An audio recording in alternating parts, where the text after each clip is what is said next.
Hello students. अभी हम width यहाँ क्वाड्रेटिक एक्सप्रेशन के ग्राफ के बारे में डिस्कशन कर रहे हैं।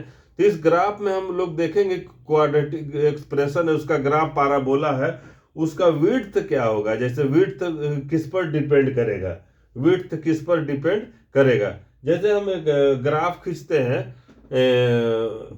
एक हम लेते हैं इस तरह से, अगर हम एक्स एक्सिस हुआ और ये वाई एक्सिस हुआ, तो y बराबर एक्स स्क्वायर लेंगे तो इस तरह से होता है। हमने ये देखा है कि y बराबर एक्स स्क्वायर का ग्राफ इस तरह से होगा।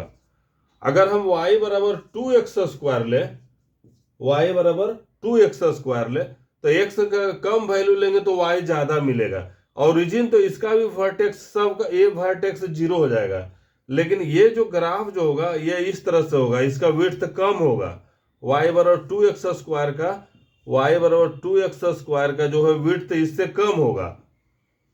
अच्छा, y बराबर अगर हम और ज्यादा 3x स्क्वायर लेंगे और विड्थ इसका कम होगा। y बराबर 10x स्क्वायर लेंगे और विड्थ इसका कम होगा। कहने का मतलब इसका विड्थ जैसे ये रहेगा, अगर y बराबर हम 3x स्क्वायर लेंगे तो इससे भी कंप्रेस्ड होगा, y बराबर 10x स्क्वायर लेंगे तो इससे भी कंप्रेस्ड बनेगा।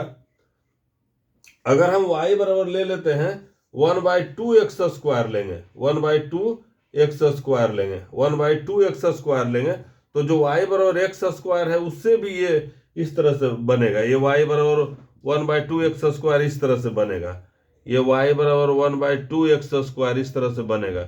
या और लेंगे 1/4x स्क्वायर लेंगे या 1/10x स्क्वायर लेंगे तो और ये इस तरह से बनेगा, इस तरह से बनेगा इसका ग्राफ, y बराबर 1/10x स्क्वायर। तो देख रहे हैं कि ए का वैल्यू जितना बड़ा लेंगे, जितना ज्यादा लेंगे, वो